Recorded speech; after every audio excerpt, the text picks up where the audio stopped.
Hello, I'm continuing now with Chapter 2 of Cloak of Obscurity. My sister's wedding was set for St. Michael's Day, the longest day of the year. The night before the wedding, one of my brothers-in-law arranged for a banquet for all the young men of the family in honor of Margaret's betrothed, Tom. I would have enjoyed it better if Damien hadn't been there. Once again, my cousin managed to find a way to make it all about him. "We've only waited so long to marry," said Tom, "because I needed to pass my master's challenge. There was no way I could support a wife on a journeyman's salary." "Oh, I'm spending a fortune on Isabeau," Damien butted in. "She wants fresh cherries every day now that she's pregnant. Lucky for me they're in season, but still..." "Oh, I'm sure Mags will be more reasonable," said Tom. "But still, I'm happy to be setting up my own shop. The rent here is very reasonable." "Oh, you're lucky," said Damien. "Isabeau absolutely refused to live farther downtown than Ariel's Way, and the rent is atrocious." "Love the way you managed to disguise your bragging as complaints," I muttered into my beer. "Did you say something, Edward?" said Damien. I grunted something unintelligible. Love duck. "Please tell me," my cousin continued, "that the stories I'm hearing about you aren't true." "What stories?" asked my brother-in-law, Ronald. "That you're prancing around in the slums with a chicken on your head?" said Damien. "Please say it isn't so. You're supposed to be a wizard, not a court fool." "A chicken?" asked one of Tom's brothers, who'd been drinking more than I had. "On your head? What if it craps on you?" "It's an illusion," I grumbled, flushing with embarrassment. "Folks love that sort of thing. Makes them laugh. They give me money." "But how much money do you need?" asked Damien. "I mean, you can't be paying much to rent a place in that, establishment." "I don't pay rent. I do odd jobs for Sadie," I began. "Good God," blurted another brother. "You're sleeping with that fat fishwife? I'm going to be sick." I wanted to beat my head on the table. Or Tom's brother's head on the table. "I'm not Sadie's lover," I said, though I doubted the drunks in the room would believe me. "No, you're seeing some elf, aren't you?" put in Damien. "That elf is a boy," I began. "Oh, you're sleeping with a boy," someone exclaimed.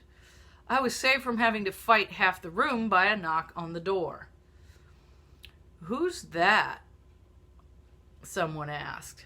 "The night watch. Come to drag Edward away for being a pervert," someone else crowed. "He's sleeping with elves and chickens."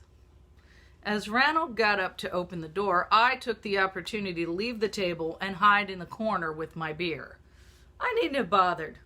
Torturing me lost all its appeal at the sight of the new arrival. Unbeknownst to Ranald, one of Tom's brothers had hired an elven dancing girl. The elves have a very different sense of modesty than we do. The girl wore a tiny vest that exposed both her arms and her midriff. Of course, her legs were completely hidden by several layers of brightly colored skirts, so I suppose things evened out. Her vest and outer skirt were stitched all over with embroidery and embellished with beads, coins, and bits of broken mirror. She also had tattoos, spirals, and vine trails of blue-black ink circling her wrists and ankles and climbing up her spine. She was a bit thin for my taste, but very athletic.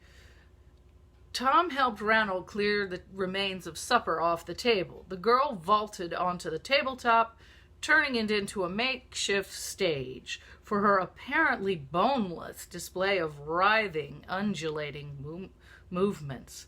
She accompanied her performance with a complex, syncopated rhythm, played out on a pair of tiny brass cymbals she wore on her hands.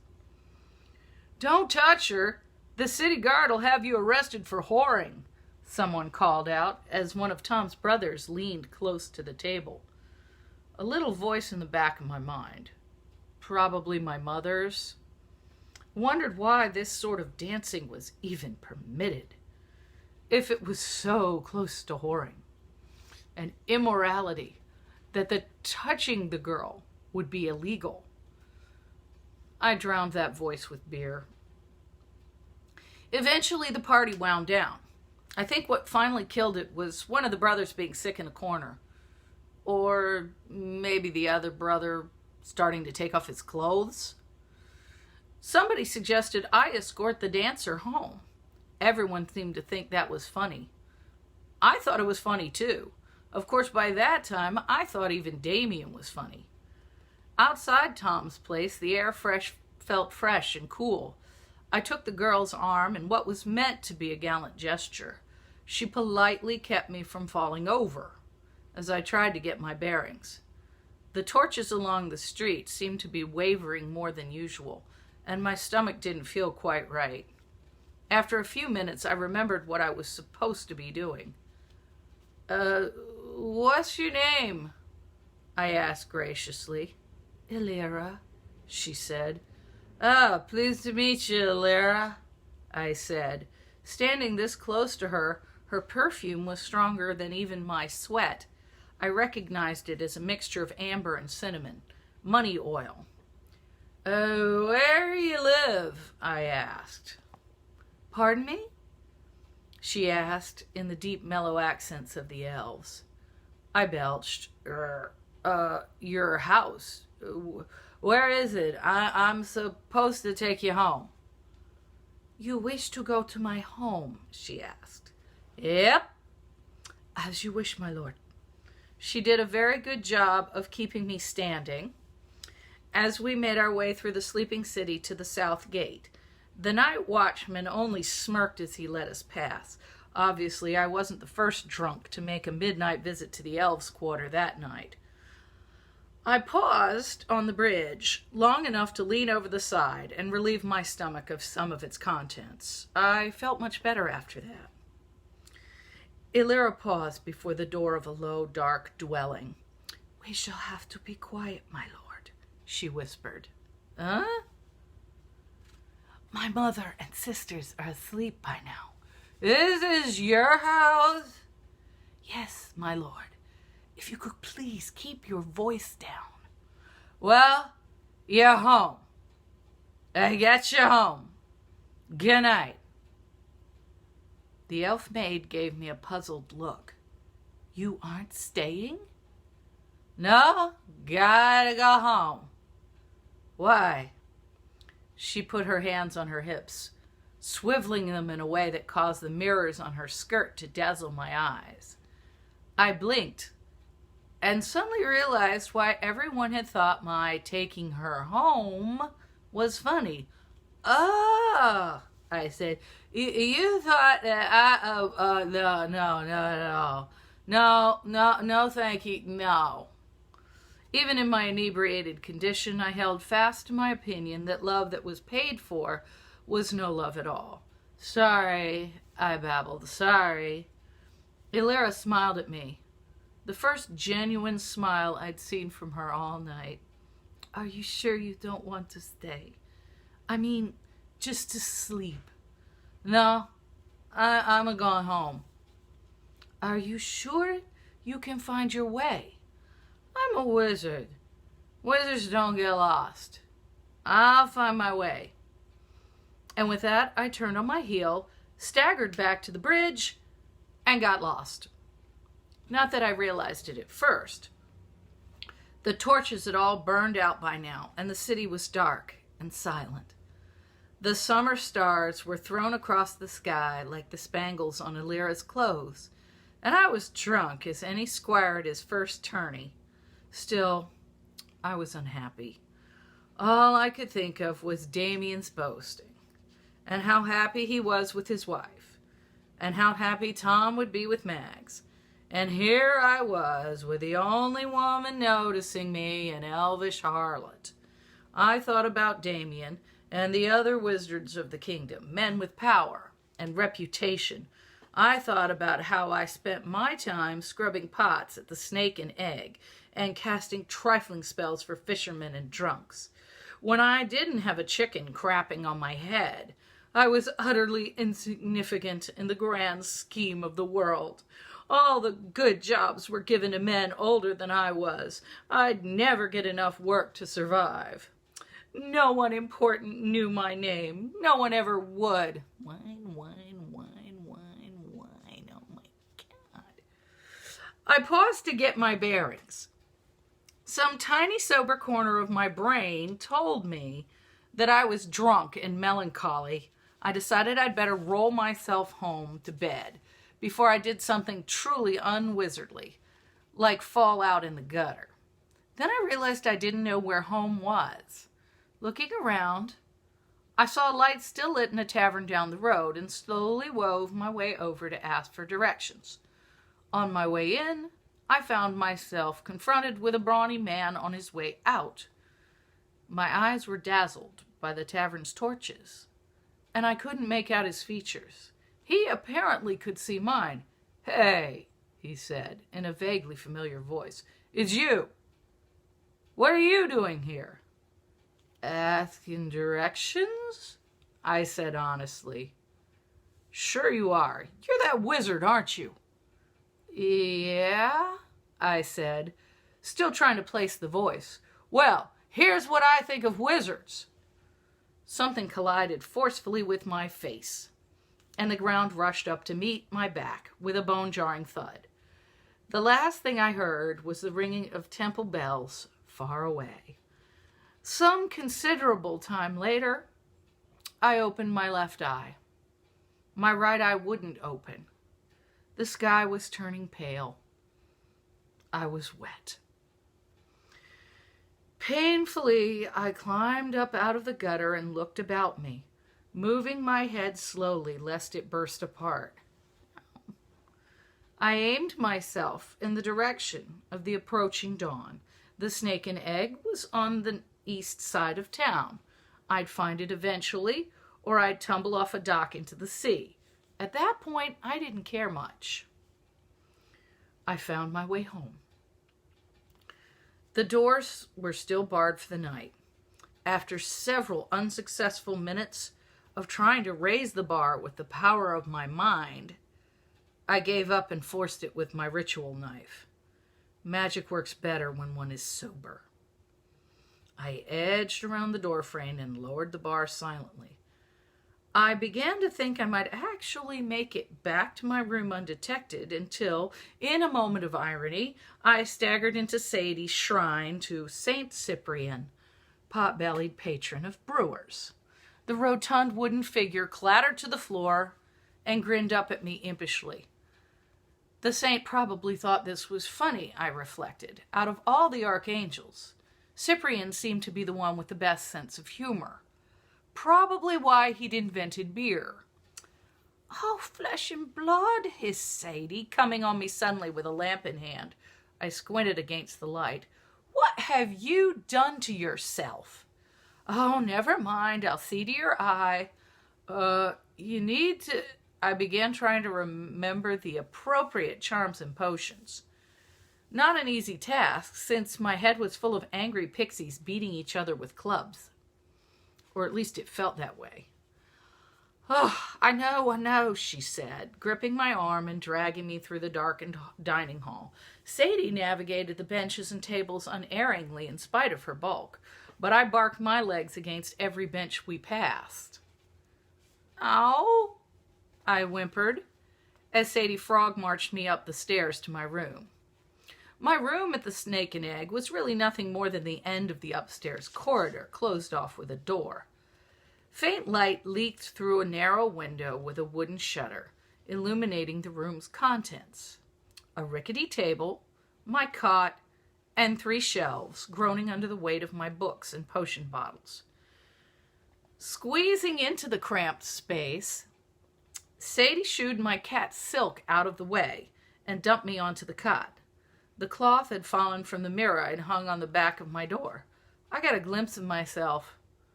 I looked as bad as I felt. Sadie began stripping off my filthy clothes. She pulled off my coat and shirt before I even knew what she was doing, and then she knelt to remove my boots. while I tried to force my cracked lips to say anything. She would have gotten my hose and slops, too, but I smacked her hands away. "Mistress," I croaked, "what are you doing?" "Now, Eddie," she snorted, "they're all wet. You'll catch your death sleeping in them. Why, you think I've never seen a naked boy before?" I would not relinquish my underwear. Sadie shrugged at that and began tending my scrapes and bruises with tinctures of arnica and clove from my stock. She was an expert at treating such injuries, having witnessed, broken up, and participated in years of bar fights. I winced at the sharp smell and the sting of the lotions, but held still as she wrapped a poultice of bruised comfrey leaves over my eye. "There," she said, surveying her handiwork. "You get some sleep now, love, and I'll wake you for the wedding." She left the room, muttering and clucking to herself about the helplessness of males in general and myself in particular. It seemed like no time at all before I was wakened by Sadie's vigorous thumping on my door. "Wake up, love. Your sister will be waiting for you." "I'm up," I lied, and then rose gingerly from my cot. I felt much better than I had a right to. Looking myself in the mirror, I found that most of the swelling had gone from my eye. The poultices worked. "I'm leaving a fresh pitcher of water for you to wash with," Sadie bellowed. "Gotta get back to work." Her voice faded away down the corridor. I didn't feel like going down the hall to the communal chamber pot. I hoped no one was shoveling out the garbage pit under my window that morning. I washed up as well as I was able, shaved, washed and combed my unruly red curls, and then set about the task of deciding what to wear. I wanted my best coat, which I'd been wearing the night before. Once it had been my two best coats, both close-fitted with lots of buttons. Now, 2 years and many good meals later, I had had them altered into one loose party-colored garment in green and purple. The buttons had been saved for ornament. I was actually quite fond of it. It had always attracted attention. But I couldn't find it. After 2 fruitless searches through my trunk, I realized Sadie must have taken it away to wash. Probably a good idea. Whatever I had fallen in the previous evening, and I did not want to know, had been rather nasty. I rummaged through the rest of my clothes in search of something wizard-like. I decided on a quilted long coat of blue silk with gold braid and buttons. The coat was a bit long in the sleeves and tight through the body and heavy to wear in midsummer, but it was clean and respectable looking. It had previously been the property of one Terry Longshanks, a lanky, lugubrious-looking drunkard who starred in all the plays at the Mystery Theater up the street. I had at one time provided the theater with a large number of spells for explosions, illusions, and levitations, until I had grown tired of being paid in second-hand clothes and cheap gaudy jewelry, when I was paid at all. Seeing Terry's coat reminded me of the last piece of work I'd done for the actors. It had been a cloak of obscurity, a gray cape enchanted so that the wearer would be almost impossible to detect, unless someone were looking directly at him and for him.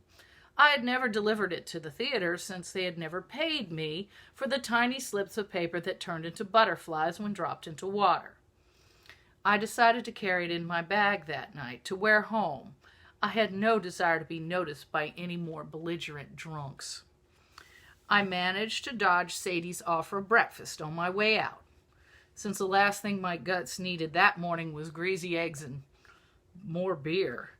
The streets weren't particularly crowded down at Sadie's end of town, hangovers being a common affliction of us working poor.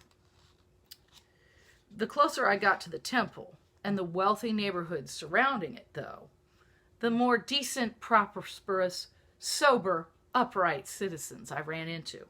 They were all wearing their gaudiest clothes in preparation for the St. Michael's Day festivities. My eyes hurt just looking at them. Navigating the crowds of righteous worshippers and not-so-righteous street vendors of pennants, medallions, and saints' figures, all jockeying with each other for choice spots to cash in on the holiday, took longer than I'd thought. I got to the temple just before the wedding started. Grandfather's wealth and influence ensured that it was held before the great altar of St. Dana, the most important spot in the temple. Of course, there wasn't enough money in the kingdom to keep the priests from insisting we all clear out before the public St. Michael's Day services at noon. That was why the wedding was so miserably early. I stood next to Mother and tried not to blink, yawn, or fall over as the priest began the ceremony. "At the beginning of time," he began, "the Archangel Dana, tasked by God with peopling this world, created men and women, and joined each pair in marriage, thus sanctifying the blessed union between husband and wife. Later, she herself, while taking mortal form to fight the demon hordes, loved and married the most blessed mortal, Saint David, thereby adding double sanctity to marriage." I knew this. Every 2-year-old knew this. Not that it wasn't a wondrous, romantic, and with the right teller, fascinating story, but this particular priest droned on in tones that would make the poems of adoration seem dull. I wished my family had gone ahead and held the service in the tiny chapel down the road from their house that we regularly attended. Father Gerald, the priest there, always kept the services to a brisk pace. "Do you come to this marriage with your eyes open?" the priest asked Tom and Margaret.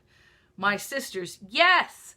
was loud enough to echo off the mosaic-encrusted dome above her head, but Tom's reply was barely a whisper. I hoped that he was merely hung over and not having doubts about my sister. The priest droned on through my questions. "Do you come to this marriage with your mind open, your heart, your hands?" I blinked to stay awake and on my feet, allowing my eyes to wander around the temple and across the colorful ornamented shrines of each archangel, from the white of Orion and black of Morgana to the orange of Phoebe or red-violet of Cyprian. Light filtered in through the colored glass windows in each shrine, tinting the worshippers already gathering for St. Michael's Day. Isabeau lifted the green silk veil away from Margaret's face before the offering of the blessing chalice. Mags had chosen green for her wedding gown, she said, because it was the color of St. Tanis, patroness of springtime and new beginnings. I suspect it was really because the color looked good with her hair. I have to say my sister looked beautiful. Some folks, my mother among them, used to say we favored each other. I never saw it. Mags was good looking. I wasn't. After the ceremony, the bridal couple left the temple and rode up to grandfather's house in a rented carriage. The parents, grandparents, and other elders followed in wagons. We younger sorts followed on foot. As we made our way uptown, a group of the King's City Guard passed us, dragging a small cart in the other direction. Other than getting out of their way, we didn't pay them much mind, since we were all fairly preoccupied with getting to grandfather's to start the serious celebration. It was a splendid party. Grandfather had spared no expense. There were mountains of food and rivers of wine, to use the standard cliches. I'd resolved not to get drunk again, but forgot my resolution somewhere after my third drink. Grandfather had also hired minstrels who were fluent in all the popular court dancers. Not that I could dance. I spent a great deal of time refusing to even try. Damien spent all evening waiting hand and foot on the glowingly pregnant Isabeau, so I was able to avoid him. I actually spent most of my time with my mother and sisters, serenading them tipsily with old songs remembered from our childhood days, and eating and drinking. At last, we showered Mags and Toms with rose petals and sent them home. The dancers wore out the minstrels. The food and wine were reduced to unappetizing remains. The guests kissed Mother goodbye and left, and I tossed my obscuring cloak over my shoulders and walked back to the Snake and Egg, alone. The cloak's power to hide me was probably diminished by the fact that I was singing a lovely little song about assassination by means of poisonous spiders at the top of my lungs. At least I didn't get lost again. I let myself in silently this time, and thanked St. Cyprian for not betraying me. He probably felt quite a kinship to me. With my assorted bad habits, I was beginning to look like him. I made my way as quietly as possible up the stairs to my room, my footsteps thankfully muffled by snoring coming from Sadie and Nat's end of the hall. I paused often to lean against the friendly wall for support. I was beginning to feel queasy. I think my stomach had finally realized that I had crammed it with far more food and wine than it had ever been meant to hold. My goal was to go to bed and not move until the following afternoon. As I collapsed in a heap of silk and debauchery, my cot erupted. Someone was in my bed. Someone besides my cat, that is, though Silk was definitely there as well. When the room stopped moving, I was sitting slumped against the wall. The cat was perched on a shelf, spitting at me, and the intruder was kneeling on my bed in a tangle of blankets. "Master Edward," whispered a familiar voice, "I'm so sorry to disturb you." "Lee? What in the name of Phoebe's cats are you doing here?" I hiccuped and fumbled in my bag for the means to conjure a small light. "Damn it," I muttered, spilling powered firefly all over the floor. I scooped up enough in my hand to manage a small globe of light. In its cold glare, I saw a slim figure cringing in the bedclothes, his dark face pinched with fear, his blue-gray eyes wide in pleading desperation. "Master Edward," Lee said, "you must help me. Allison Tanner is dead, and the whole city thinks I killed her. You're the only person I trust." I blinked in confusion. "Can't this wait till morning?" I asked. I was not thinking clearly. A furious banging on the door prevented him answering me with the rudeness I deserved. "Eddie? Eddie, what's going on? Are you having some sort of fit? Or have you just got a woman in there?" I almost answered Sadie with the truth, but realized just in time that a young boy in my room was far worse than a woman. No, I just sat on the cat." "Huh," Sadie snorted. "That poor kitty. What has she ever done to deserve to..." Still talking, mostly to herself, she stomped her way down the hall towards her husband Nat's echoing snores, leaving me embarrassed and demoralized, but somewhat sobered. Kneeling next to the cot, I pulled what was left of my wits together and spoke softly to Lee. "You say Allison is dead?" He nodded, his dark eyes huge. She was killed, master. Her body was found in the sea today. Lee paused, swallowing. I wondered just how young he was. He'd never told me his age. "Her head was smashed," he finished with a shudder. "And then she was thrown in the sea. A fisherman brought her body up in his net." "And people think you killed her?" I asked, incredulous. I remembered Allison. She had not been a large woman, but she still could have turned the skinny elf boy over her knee any day of the week. "What, while she was sleeping?" "No offense, Lee, but I really think she could have taken you in a fight." "Who's saying you did it?" Lee began trembling, tears leaking from his dark eyes. I guessed he'd seen Allison's body. "They all say I did it," he was saying, mostly to himself. "They're gonna hang me." "Not if you didn't do it," I said, taking the boy by the shoulders. "What are they accusing you of? Why are they? Who are they?" Lee began sobbing, his words lost. I feared he might faint. "Listen, you're safe with me. I believe you, I said, patting his shoulder. But I can't help you if you don't answer my questions. Lee shook his head, shaggy black hair falling about his thin brown face. You don't understand, he said. I don't belong here in this city. I'm an outsider. I wasn't in the house last night, and the household doesn't know where I was. No one will speak for me in court. His expression held the wild terror of a trapped animal. Everyone in the city will be glad to blame me, especially whoever really killed her. The king's men will hang me, and the real murderer will escape. Any idea who might have done it? No, he said. I can't see why anyone would have killed her.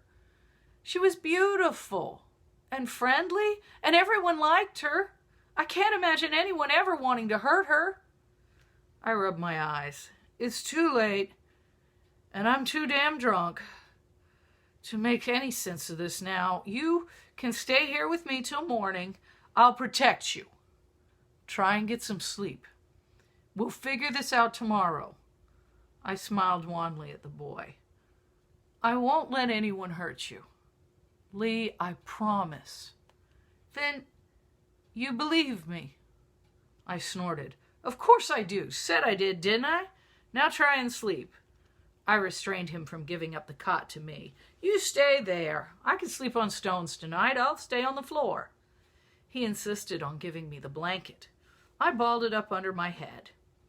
Oddly enough, my last thought before I dropped off to sleep wasn't about Allison and her tragic death. It was about Silk. When I'd come in, she'd been in bed with Lee. That cat never showed herself to anyone but me. And that is the end of chapter 2. Speaking of cats, guest appearance, Zarmina the Slayer in the audience of dolls today. Hope you folks are enjoying this. I'm having a lot of fun recording it, and I hope you're having fun listening. Bye.